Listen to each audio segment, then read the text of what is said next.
favor, Apocalipsis capítulo 1, verso 3.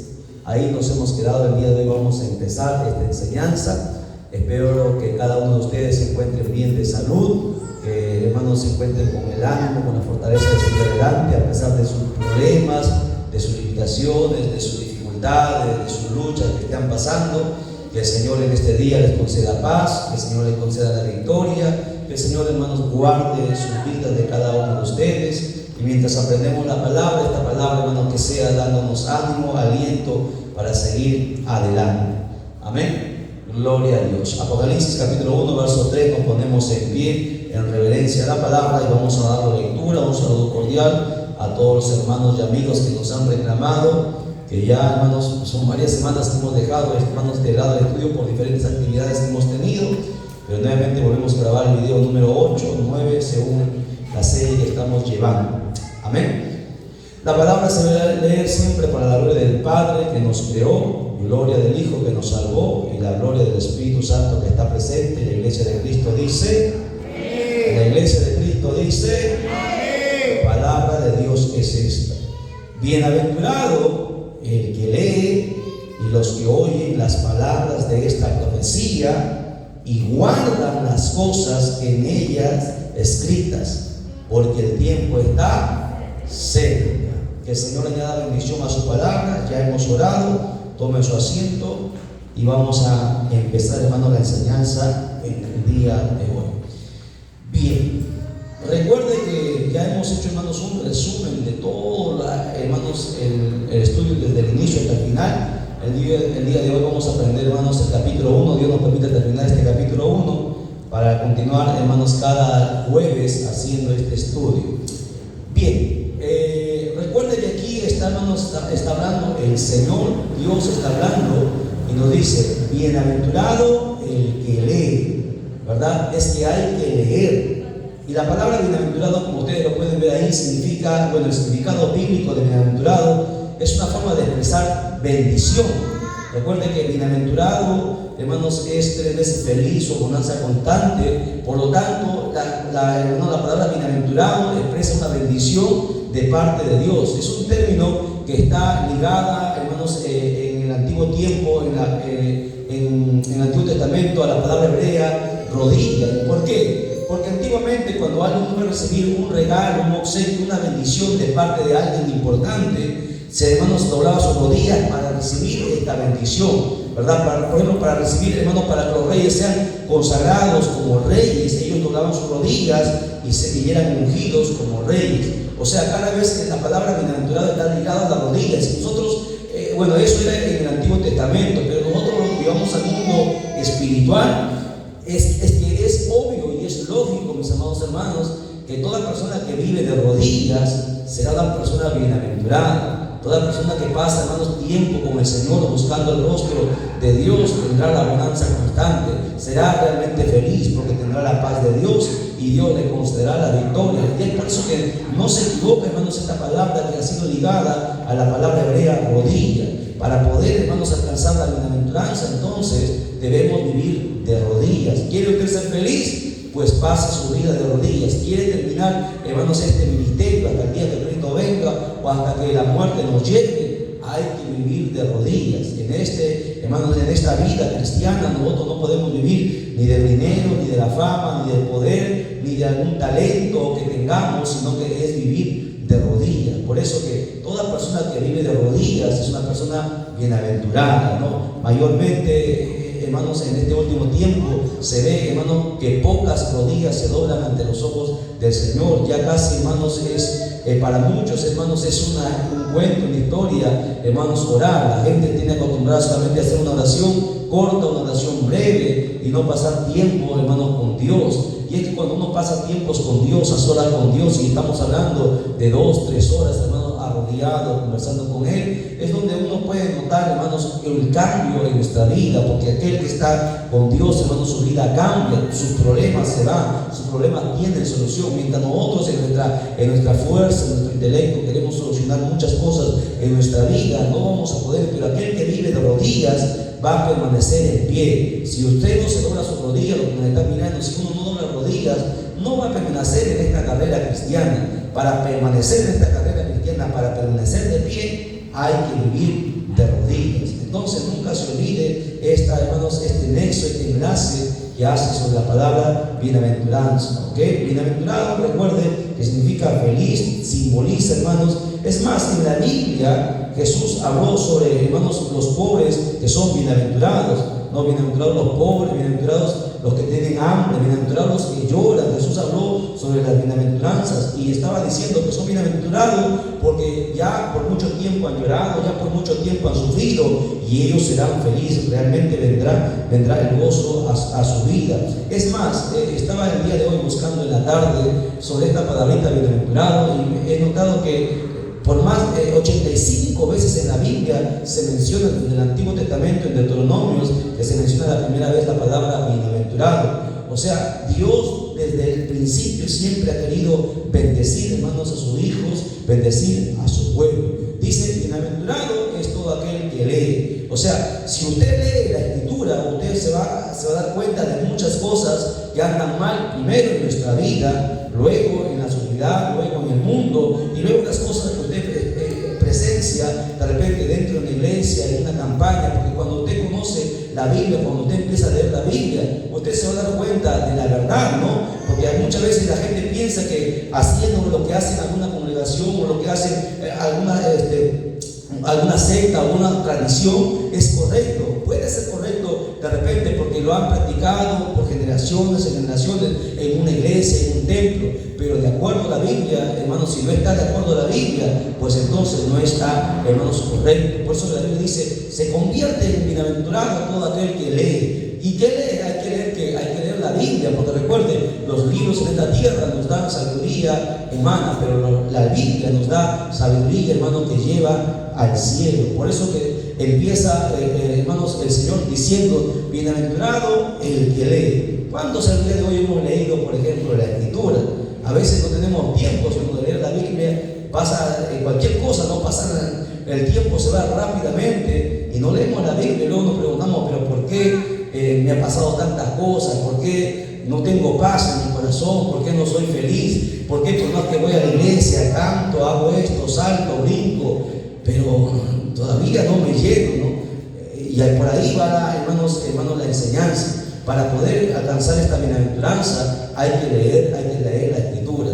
No solamente leer, dice también, bienaventurados los que leen y los que oyen. ¿Qué oí? Hay que oír la palabra. Hoy oímos tantas cosas en las redes sociales, en la televisión, pero en vez de escuchar, hermanos, cualquier noticia, en vez de ver cualquier cosa, hay que oír la palabra de Dios, ¿no? Es bueno escuchar un testimonio, es bueno escuchar una prédica, es bueno escuchar las alabanzas, pero todas las cosas que tengan relacionado, conexión con el cielo, conexión con Dios. Por eso que el que lee y el que oye, para aquellos que no hayan tenido la oportunidad de ir a una escuela y aprender a leer, pero también puede oír. Los que leen y los que oyen las palabras de esta profecía.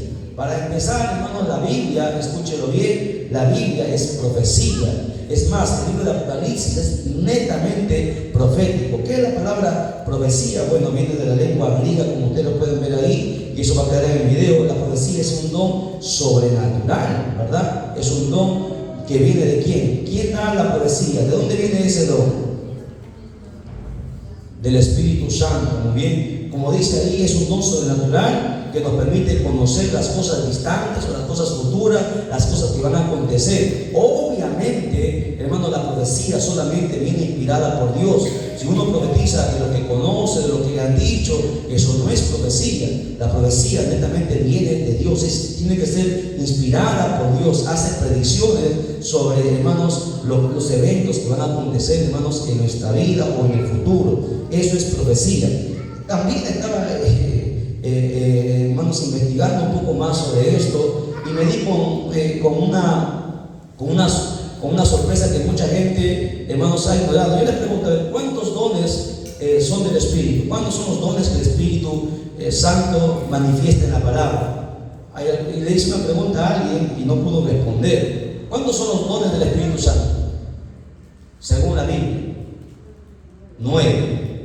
¿Cuántos son los frutos del Espíritu Santo? Eso ya no saben. ¿Cuántos son? No adivinen. Son 9 dones del Espíritu Santo ¿Y cuántos frutos del Espíritu hay? ¿Ven? Y así en la tarde me sorprendí porque hay gente que no sabe eso, ¿no? Llevamos años en la iglesia, conocemos los dones. ¿Me podría mencionar los dones del Espíritu Santo? Uno de ellos es la profecía, ¿verdad? ¿Cuáles son? Lenguas, pero en orden, ¿no saben en orden? ¿Cuáles son los dones superiores? Los dones son 9 que están divididos en 3 categorías. 9. La primera es la más alta, palabra de sabiduría. Luego es el conocimiento.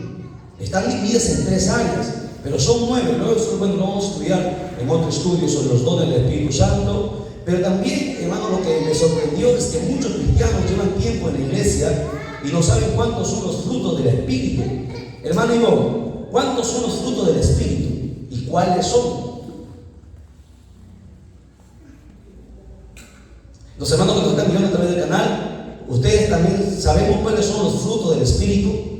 Miren, el Espíritu Santo cuando descendió, hermanos, a la tierra, cuando Jesús fue bautizado, descendió en forma corporal de ¿qué? Una paloma, ¿verdad? Una paloma tiene 2 alas, ¿verdad? La Biblia habla que el Espíritu tiene dones y el Espíritu también tiene frutos. Son 9 dones y son 9 frutos. Es que las alas del Espíritu, porque hermanos, Dios es perfecto, tienen que ser perfectas las 2 alas, ¿verdad? Los dones del Espíritu son 9, los frutos del Espíritu también son 9. No se olviden, son 9 frutos que la Biblia habla. Eso bueno, anótelos ya. Los dones del Espíritu están en 1 Corintios 12, del 8 al 10. Y los frutos del Espíritu están en Gálatas 4, 22. ¿Ok? Gálatas 4, 22. Bueno, eso ya lo estudia en casa. Los dones, 1 Corintios 12, del 8 al 10. Esos son los dones del Espíritu. Y la próxima clase, espero que le pregunte, hermana Elisama, mencióname en orden los dones del Espíritu, los dones superiores, cuáles son los dones de interpretación y los otros, los frutos del Espíritu. Son 9 también, nunca se olvide. Entonces, mire, esa partecita sencilla, algo que mucha gente ha ignorado, ¿no? Sabemos que hay fruto del Espíritu Santo, sabemos que hay dones, pero ¿cuántos son? ¿Cuáles son? ¿Verdad? Recuerden, el Espíritu tiene dones y tiene frutos. Son 9, porque el Espíritu Santo es como una palomita, lo vamos a poner en una imagen, en un gráfico, con sus 2 alas, sus dones y sus frutos. ¿Ok? Bien, hasta ahí estamos, muy bien. Dice: bienaventurado el que lee y el que oye las palabras de esta profecía, porque recuerden que Apocalipsis es un libro 100% profético. La Biblia tiene varios tipos de libros. Por ejemplo, los primeros están los profetas, los libros proféticos, todos los profetas, ¿verdad? Eso es enseñanza básica que nosotros tenemos que entender. La Biblia se divide en varias partes. Primero están los libros proféticos, luego que están los libros sapiensales, que son Salmos, Proverbios, Cantares, Eclesiastés. Luego están los libros históricos, Ruth, Job, son libros históricos. Y están los libros proféticos, que son Apocalipsis, ¿verdad? Entonces, esas cositas que son elementales, tenemos que nosotros también conocer. Estamos estudiando el libro de Apocalipsis, que es un libro bastante complejo, pero hay cosas básicas que nosotros no podemos ignorar. Es por eso que hay que saber cuándo, hermanos, en la Biblia se está hablando como contexto histórico, cuándo es profecía, cuándo son libros sapiensales, son libros de conocimiento. Están divididas en varias partes, ¿ok? No se olvide. Bueno, eso también queda como tarea, porque ya también los hemos estudiado. Yo recuerdo perfectamente, está el video ahí que hemos grabado sobre, hermanos, cómo se divide la Biblia, ¿no? No se olvide, históricos, proféticos, sapiensales, ¿qué más? Ya, queda como tarea para que lo investiguen, ¿ya? No se olvide. Bien, dicho esto, ¿qué más? Continuamos, estamos aquí en profecía. Luego hay una comida que dice, y guardan, y aquí le he pintado ahí, para que ustedes puedan notar la diferencia. ¿Por qué hemos pintado? Lamentablemente mucha gente lee la Biblia, pero no la guarda. Guardar significa obedecerla, practicarla, vivirla y enseñarla. ¿Ok? Y la Biblia dice: bienaventurado es aquel, no solamente el que lee y oye, sino el que lo guarda. ¿Ok? ¿Por qué? ¿Por qué ahora yo pregunto, hermana Hilaria, ¿quién está hablando aquí? ¿Quién está diciendo estas palabras? Jesucristo. Jesucristo es el que está hablando aquí. Le está hablando a Juan. Juan está recibiendo la revelación. ¿Ok?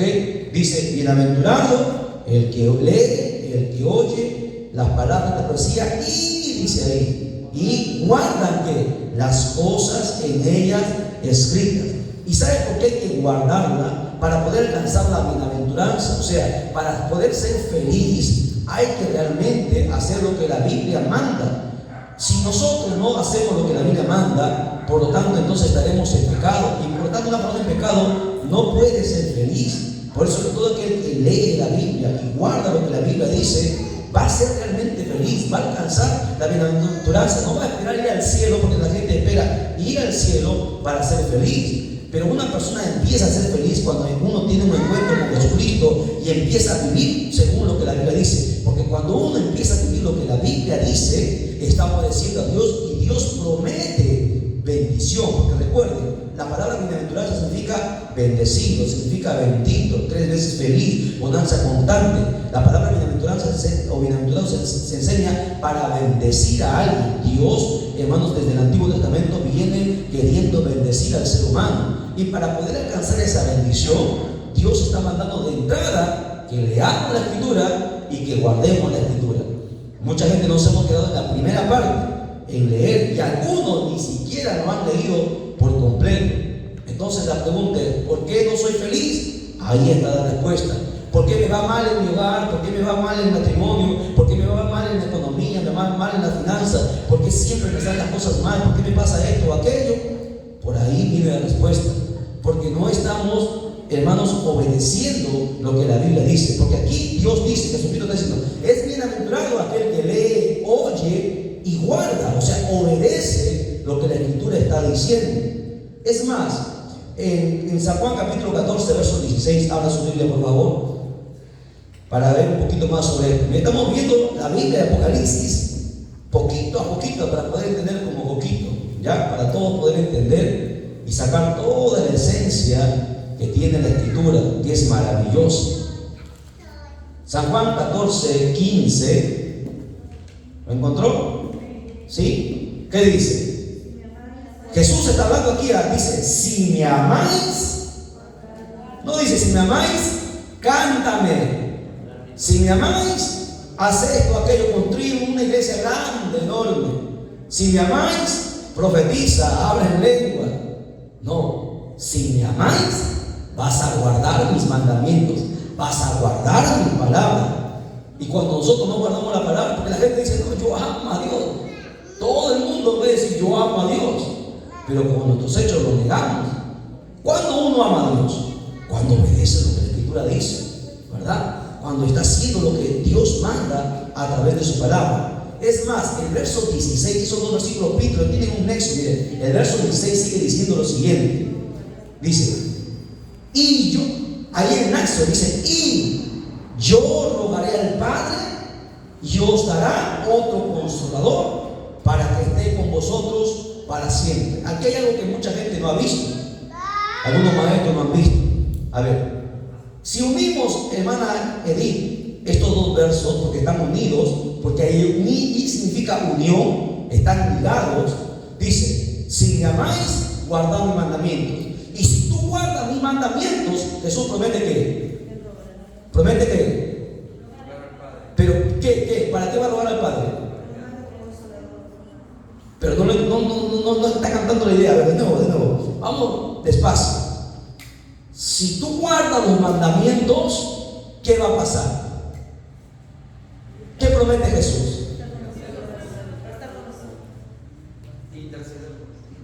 Lee el verso 16. Hermana Nancy, yo sé que usted lo tiene. No vamos a pasar hasta que no aprenda. A ver, le invitamos un pollo a la brasa que responde correcto.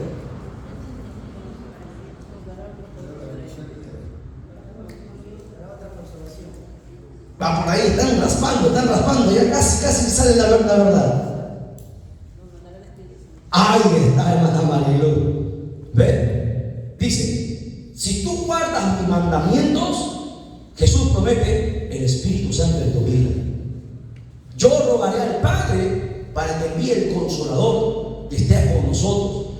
Porque hay mucha gente, se puede usted a preguntándole al Señor en la tarde, meditando, ¿por qué mucha gente está en las iglesias años y nunca ha tenido una experiencia con el Espíritu Santo?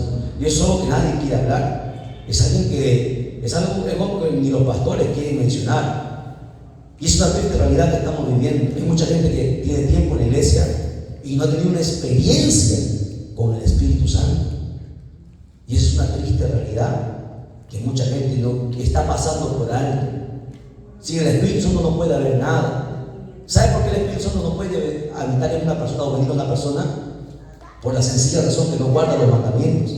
Dios promete, y aquí está hablando Jesús, aquí no está hablando Juan, no está hablando Pedro. Jesús está prometiendo el Espíritu Santo en tu vida cuando tú guardes la palabra. Porque hay mucha gente que no, a veces viene, hermanos, y en su alma se emociona y tantas cosas, hermano, está ahí, pero cuando pasa momentos difíciles, se siente morir, se siente retroceder. ¿Sabe por qué? Porque el Espíritu Santo, hermanos, es el único que en los momentos más difíciles de nuestra vida, el único que nos puede sostener, mantener ahí. Nosotros con nuestra fuerza no vamos a poder, porque este es el camino más difícil que un ser humano pueda transitar. La vida cristiana no es color de rosa, es la más difícil. Por eso Jesús dijo, es un camino para valientes. La única manera de permanecer es cuando el Espíritu Santo nos mantenga ahí. Y Jesús prometió bautizarnos, porque recuerden, el que bautiza con el Espíritu Santo es Jesucristo. La Biblia dice en Mateo, hablando Juan el Bautista, dijo, viene uno después de mí, del cual yo no soy digno de quitar las sandalias de su pie. Él os bautizará en el Espíritu Santo y fuego. Aquí Juan, mire, el otro Juan el Bautista dijo eso. El otro Juan, el apóstol, dijo, Juan el profeta dijo, Él os bautizará en el Espíritu Santo y fuego. Juan el apóstol dice, el que guarda la palabra les llenará del Espíritu Santo, enviará al Consolador. ¿Me entiende? Entonces, ¿cuál es el secreto para tener el Espíritu Santo en nuestra vida? Guardar la palabra, obedecer la palabra. Es que cuando tú empiezas a leer la Biblia, no solamente leer, y tú empiezas a practicar y obedecer lo que la Biblia dice, entonces el Espíritu Santo puede venir a ti. Porque mientras tú estés en pecado, mientras tú estés en desobediencia, en rebeldía, el Espíritu Santo no va a venir a ti, ¿no? Y sí, pero hermano, la vez pasada me preguntó, pero hermano, usted dice que esa persona no tiene el Espíritu Santo, pero ¿cómo ha hecho una señal? ¿Y eso qué tiene que ver? Las señales las hace el diablo también. El diablo es un imitador. La carne también hace, imita a veces lo que el Espíritu tiene que hacer, pero es la carne moviéndose. La única manera, y aquí está sentado ya, con esto lo confirmamos, que para que el Espíritu Santo habite en nosotros, hay que guardar la palabra, hay que obedecer la palabra. ¿Lo entienden? Y cuando tú obedeces la palabra, Dios te dice, bienaventurado, eres bendito. O sea, y esa bendición viene de Dios. Bendito aquel que lee, aquel que oye y aquel que guarda la palabra de esta profecía. Amén. Amén, hermana Teresa. Amén. Gloria a Dios. Estamos entendiendo, ¿verdad? Sencillito, mira, tantas cosas que están ahí en unas cuantas palabras. ¿Qué más? Porque el tiempo está cerca.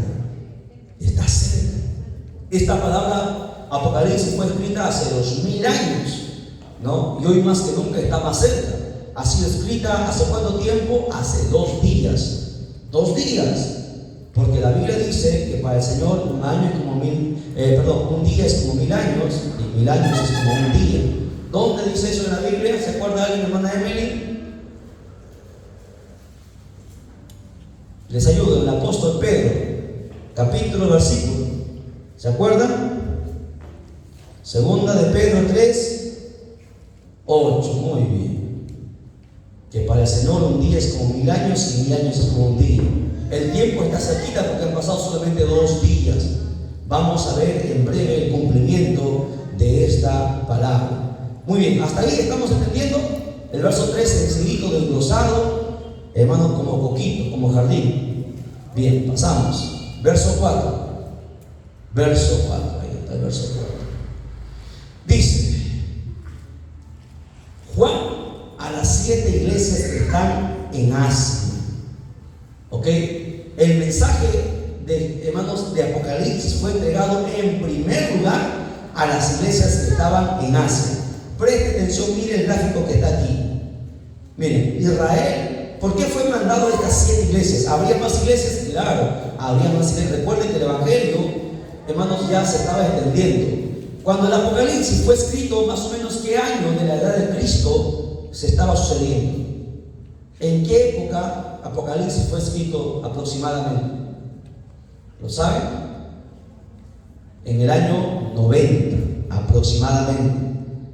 Jesucristo ya no estaba, el evangelio se había extendido tal punto que había varias iglesias, mira ahí, varias iglesias, 7 iglesias, pero no habían solamente 7 iglesias, había más todavía. El evangelio se había extendido, pero estas iglesias eran iglesias principales. Y estas iglesias estaban, escuchen, miren aquí el gráfico que estamos poniendo al lado de allá, al lado izquierdo, voy a poner aquí. Sí, al lado izquierdo, ustedes pueden ver que está alrededor de Israel, de manera estratégica. ¿Por qué? Para que cuando ese mensaje llegue a esas iglesias, se pueda extender por toda la nación y se podría extender hacia todo el mundo. Por eso que el mensaje fue escrito a estas 7 iglesias principales. ¿Ok? ¿Cuáles son las iglesias? Efeso, Esmirna, Pérgamo, Tiatira, Sardis, Filadelfia y Laodicea. Yo aquí en la parte de abajo, no sé si alcanzan a ver la parte de abajo, ya yo les voy a decir, no se puede ver por el foco, pero yo lo voy a decir. Recuerden que estas 7 iglesias han tenido una etapa, escuchen bien, una etapa en la vida cristiana. La primera iglesia que la Biblia menciona es la iglesia de Efeso. Más o menos, ¿cuándo empezó esa iglesia, la iglesia de Efeso? Desde el año 31, recuerden, porque Cristo murió, hermanos, ¿a qué edad murió Jesucristo? ¿Y a los 33 empezó la iglesia? Ahí está, muy bien, hermana Adriana. Empezó su ministerio Jesucristo a los 30, por lo tanto a los 31 empieza la iglesia. ¿Cuándo? Cuando Él llamó a sus discípulos. Cuando Él llamó a los 12, la iglesia empezó, aproximadamente en el año 31. Del año 31 los teólogos dicen, han calculado según, recuerden que cada iglesia tiene sus propias características, sus cualidades, sus virtudes, sus defectos. A cada iglesia se le describe en Apocalipsis capítulo 3, Apocalipsis capítulo 2 y 3, le describen sus características. Y según sus características, según la historia, los teólogos han visto aproximadamente desde el año 31 al año 100 en la iglesia de Efeso. Estaba trabajando del 31 al 100 el año de la iglesia de Efeso. Del año 100 hasta el año 313, donde se apertura la iglesia católica con Constantino, estaba la iglesia de Esmirna operando. Luego del año 313 al 538, la iglesia de Pérgamo. Del 538 al 1517, donde se revela Martín Lutero, hermanos de la iglesia católica, estaban las características de la iglesia de Tiatira. Del 1517 al 1798, más o menos aproximadamente son cálculos, la iglesia de Sardis. Del 1798 a 1844, la iglesia de Filadelfia. Y del 1844 hasta nuestra época, la última iglesia, la iglesia de la Odisea. Por eso que nosotros decimos que somos la última iglesia, ¿no? Jesucristo puede venir en cualquier momento, en cualquier lugar, en un abrir y cerrar de ojos, Jesucristo aparecerá. ¿Por qué? Porque estamos ya la profecía cumplida, somos la última iglesia. No quiere decir que nosotros somos parte de la iglesia de Odisea, sino que la iglesia de Odisea simboliza una iglesia mundana, una iglesia apóstata, una iglesia soñolienta, una iglesia que no es ni fría ni caliente. Por eso dice el Señor, te vomitaré de mi boca. Somos fríos, somos calientes, bueno, cada uno lo sabe. ¿Ok? Bien, entonces por eso que dice Juan, él escribe mensaje, 7 cartas a las 7 iglesias que se encontraban en Asia. Luego empieza diciendo, gracia y paz a vosotros, del que es, del que era y del que ha de venir. Esa palabrita gracia y paz, los judíos hasta el día de hoy lo armonizan con una palabrita llamada shalom. No se escucha mayormente, algunos les he escuchado decir shalom. Shalom es, hermano, bueno, significa, aprenda, significa paz, significa bienestar. Es una forma de saludo o de despedida que usaban y hasta el día de hoy usan los judíos. La palabra shalom tiene origen del hebreo, hermanos, que transmite, escuchen esta palabra, transmitía salud, armonía, paz interior, calma y tranquilidad para todo aquel que estaba dirigido en salud.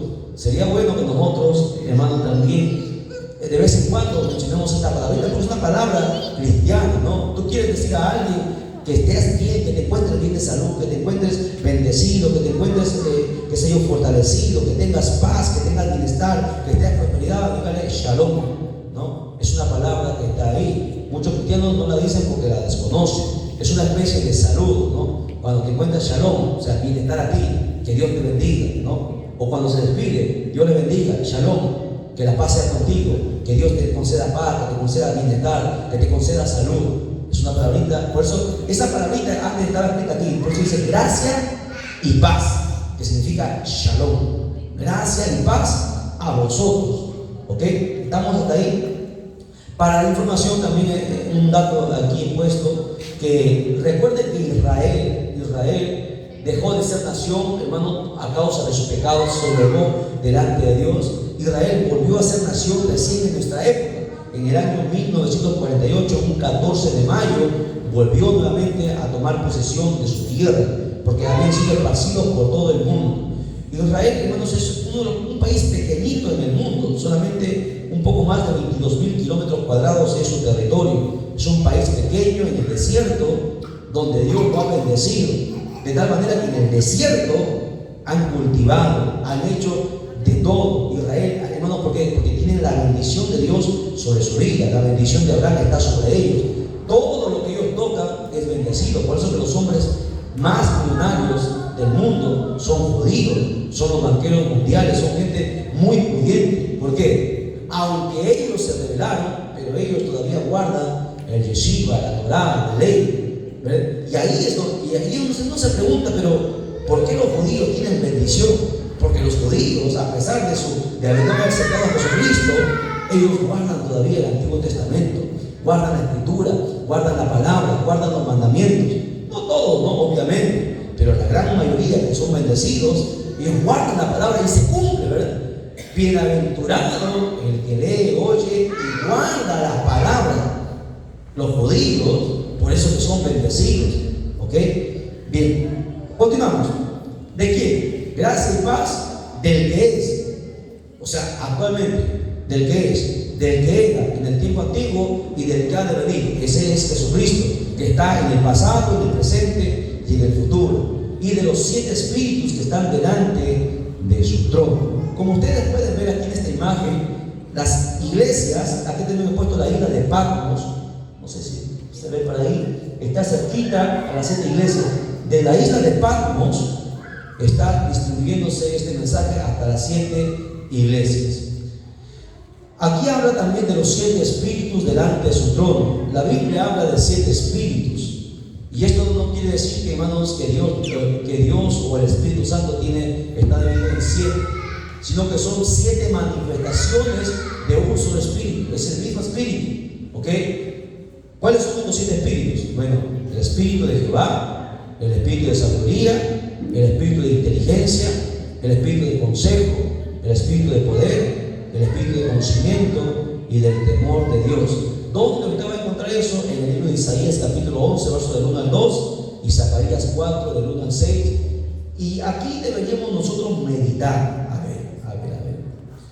Si ustedes notan ahí algo interesante, esos 7 espíritus es el mismo Espíritu Santo, no se lo olvide. Esos 7 espíritus no son otros espíritus, ¿ok? Es el mismo Espíritu Santo del Antiguo Testamento. Y ese Espíritu Santo se manifestaba de diferentes maneras. Primero el Espíritu de Jehová, el Espíritu del Señor. Luego dice el Espíritu de sabiduría. Es que todo aquel que tiene el Espíritu, escúchelo bien, todo aquel que tiene el Espíritu Santo tiene sabiduría, pues, ¿no? Sabiduría para hacer las cosas. Es que el Espíritu Santo lo hace todo. Es más, te da sabiduría, dice ahí, inteligencia, consejo para poder aconsejar a la gente que está pasando por problemas.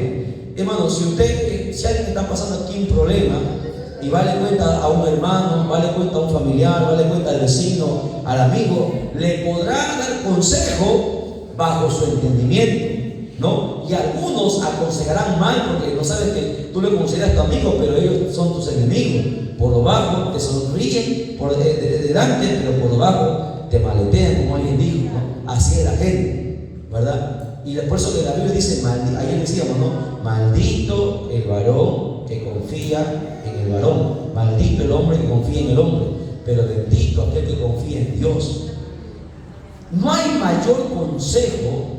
Tú que quieres dar un consejo a tu hija, a tu esposa, a tu esposo, a tus padres, a tus amigos, a tus seres queridos, el mayor consejo que tú puedes dar es el consejo de la palabra de Dios. Cualquier consejo para que pueda ser, hermanos, ser de bendición, tiene que estar mezclado la palabra de Dios. Porque tú puedes aconsejarlo por tu experiencia tal vez, pero tú solamente la aconsejarás hasta donde tu experiencia alcanza. Más allá no sabes, pero la palabra de Dios traspasa las edades, traspasa todo, ¿verdad? Por eso que la palabra de Dios es infalible, nunca se equivoca. Y cuando alguien tiene el Espíritu de Dios, el Espíritu Santo, tiene ese espíritu de consejo que puede aconsejar a la gente, ¿no? A veces uno viene y pide consejo y hay gente que quería hacer una cosa y luego cuando recibe la palabra, el consejo de Dios, se da cuenta que iba a meter la pata. ¿Por qué? Porque en nuestro pensamiento podemos hacer muchas cosas, pero Dios dice, tus pensamientos no son mis pensamientos, ¿verdad? Es por eso que cuando nosotros pasamos cosas, tu mente tiene que buscar palabra de Dios. La palabra de Dios es el mayor consejo y el Espíritu Santo es, hermanos, el que te da consejo. Por eso dice espíritu de consejo, luego el espíritu de poder para hacer las señales, espíritu de conocimiento. Fíjense, mira, sabiduría, inteligencia, consejo, conocimiento, todos esos están relacionados. O sea, ¿qué quiere el Espíritu Santo? Que nosotros entendamos, conozcamos la verdad. Recuerden que la mayor función del Espíritu Santo, hemos dicho siempre, no es que usted hable lenguas, no es que usted profetice, no es que usted haga milagros. La mayor tarea que tiene el Espíritu Santo en nuestra vida, porque recuerden, ¿quién es el que está trabajando en nosotros? Se supone que el Espíritu Santo. El Espíritu Santo, a través de la palabra, empieza a cambiarnos, ¿no? Empieza a sacar todo lo que nos sirve y poner lo que falta. ¿Y qué pasa con la gente que no tiene el Espíritu Santo? Es por eso que nunca puede avanzar, porque para poder avanzar necesitamos con urgencia el Espíritu Santo. Hace 20, 30 años atrás, los cristianos lloraban adelante de rodillas, le pedían, le rogaban a Dios, Señor, bautízame con tu Espíritu Santo. Hoy no vemos a gente orar ese tipo de oración, no vemos a la gente decir, Señor, bautízame. ¿Cuáles son las oraciones de la gente de este tiempo? Señor, dame más dinero, Señor, que me alcance, dame esto, una mejor casa, dame esto, aquello, te pido por mi hermana, por mi madre, te pido. Pero son pocos los que oran, Señor, lléname de tu Santo Espíritu, bautízame con tu Santo Espíritu. La gente está pidiendo muchas cosas y está dejando lo más importante, ¿no? Señor, bueno, sería buena una oración que diga, bueno, que un hijo que esté perdido de una hermana, de un hermano. Su oración buena, hermano Jairo, sería, Señor, salva a mi hijo. Es una oración buena, pero te concedo una oración mejor todavía que esa oración. Señor, bautízame con el Espíritu Santo, porque cuando yo sea lleno del Espíritu Santo, podré echar fuera a los demonios que están teniendo encarcelado y cautivo a mi hijo, a mi hija. ¿Se dan cuenta? Son dos oraciones que son buenas. Tu oración aparentemente es buena. Tú quieres que tu familiar se salve, tú quieres que tu familiar venga al camino del Señor, y tú le pides. Pero la mayor petición que un cristiano debería hacer es que le bautice Jesucristo. Señor Jesucristo, te pido, bautízame con tu Espíritu Santo, bautízame con tu Espíritu Santo. Cuando el Espíritu Santo te bautiza, ahí tu oración cambia. Espíritu Santo, dame tus dones, dame tus frutos. ¿Ve? Pero mientras nosotros todavía no estamos llenos del Espíritu Santo, nuestra oración principal debe ser, lléname del Espíritu. Yo quiero conocerte. Como dice Job, de a oídas te había oído, pero Job dijo, ahora mis ojos te ven. Una cosa es que acá nosotros te digamos, el Espíritu Santo hace esto, hace aquello, pero otra cosa, hermano Iraida, es que usted lo experimente. que usted escuche la voz de Dios, que usted sienta cuando Dios te toca las espaldas, te toca el corazón, que tú sientas cuando Dios te abraza, el Espíritu Santo te abraza, cuando tú estás con tanto dolor y ya no sabes ni qué hacer, cuando te sientes mal, te sientes morir, y cuando el Espíritu Santo viene y te abraza y se va todas esas cosas que te hacen a ti que te vuelvas para atrás. Eso es distinto. Una experiencia con el Espíritu Santo es distinto. El Espíritu Santo no solamente hace eso, el Espíritu Santo te da conocimiento, te dice: esto no está bien, lo que yo estoy haciendo no está bien, lo que yo estoy haciendo está mal. La Biblia dice así, así, así. Voy a cambiar, voy a hacer lo que la Biblia dice para que Dios me pueda bendecir. Esa persona está andando mal, por lo tanto yo no puedo hacer lo que esa persona hace. ¿Lo entienden? Aquí la Biblia nos menciona los 7 espíritus de Dios: sabiduría, inteligencia, consejo, conocimiento. Estos 4 de los 7 hablan sobre el poder conocer más. ¿Qué le falta, hermana Edith, en este tiempo, como en todos los tiempos, al pueblo? En el Antiguo Testamento Israel se perdió por falta de conocimiento. En el Nuevo Testamento la iglesia también se ha perdido porque le falta conocimiento. Sabe muchas cosas. Usted le pregunta a los varones de fútbol, te hablan hasta los jugadores, saben los nombres de los jugadores, los goles que ha hecho. Pero pregúntenle saber de Malaquías, qué dice Malaquías, qué dice Zacarías, qué dice Joel. Pregúntele a la hermana, pregunta de novela, de lo que habla Magali, lo sabe, ¿no? La gente, yo escucho a los cristianos hablar de lo que pasa en la farándula. A mí, ¿qué me importa? Hermano, yo no puedo concebir que un cristiano esté pendiente de las cosas que pasan. O sea, ¿qué tiene? Yo de verdad no puedo concebir eso. Pero yo les digo porque yo veo, escucho a hermanos hablar, ¿no? ¿A qué hora juega Perú?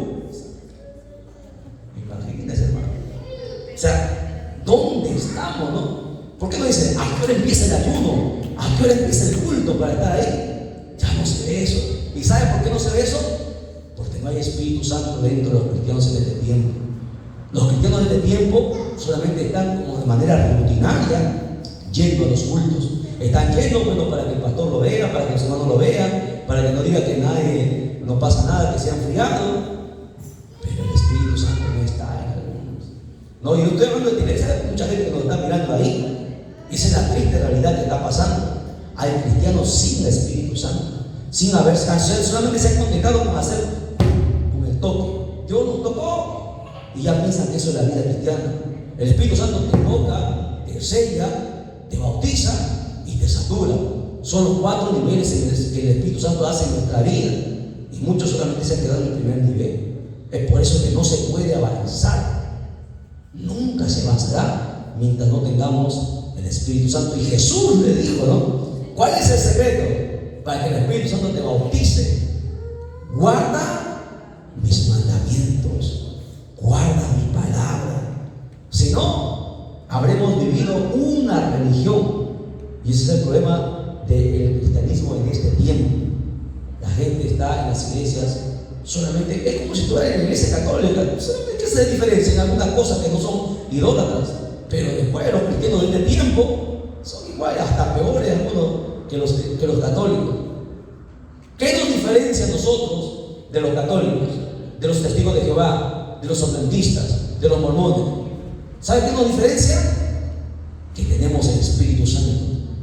Cuando uno tiene el Espíritu Santo se puede diferenciar de los demás, porque cuando el Espíritu Santo está, hay poder, hay unción, hay autoridad, hay todo. Si no tenemos el Espíritu Santo, somos igual que los demás. Una religión más, un religioso más dentro de un templo. Puede cantar, puede llorar, puede estar en los ayunos, pero hasta que el Espíritu Santo nos llega a tu vida. Es más, ahorita el Espíritu Santo me está poniendo un texto. ¿Recuerdan cuando Pedro estaba visitando las iglesias? El apóstol Pablo se acerca a unos hermanos y le pregunta: ¿y recibieron ustedes el Espíritu Santo? Y ellos dijeron: ni siquiera hemos oído del Espíritu Santo. ¿Cómo puede ser? Por el apóstol Pablo le reprendió.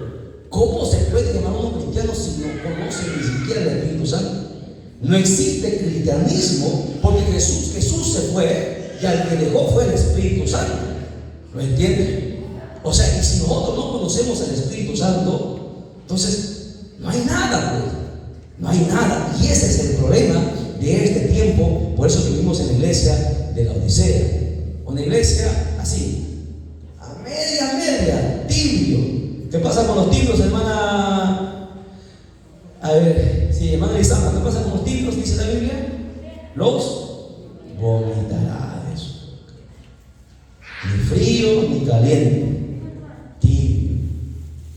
Lo peor que ser frío es el tibio, porque el frío ya sabe lo que le espera, pero el tibio piensa que va a ir al cielo, pero lo van a vomitar. ¿No entienden? Y eso es triste. Amén. A su nombre. Están asustados. ¿Qué pasa? Es que la palabra nos tiene que enseñar. Bueno, nos hemos salido un momentito nada más, pero estamos todavía en la enseñanza. A ver, ¿estamos con qué tiempo? ¿La Débora? ¿Qué hora es? ¿Qué hora es? 9:23. Uy, nos ganó la hora, que no hemos hecho nada. Estamos recién en el verso, todavía 4. Ya el verso 5 lo dejamos para la próxima. Recién hemos hecho el verso 3 y el verso 4. 2 versículos nada más, no hay la enseñanza. Pero así son las enseñanzas, para aprender. ¿Ok? Háganme acordar una Débora. La próxima nos toca el verso 5, Apocalipsis 1:5. Nos ponemos en pie y glorificamos al Padre, al Hijo y al Espíritu Santo. Gloria a Dios, gloria a Dios, gloria a Dios. Dale un fuerte aplauso a Jesucristo.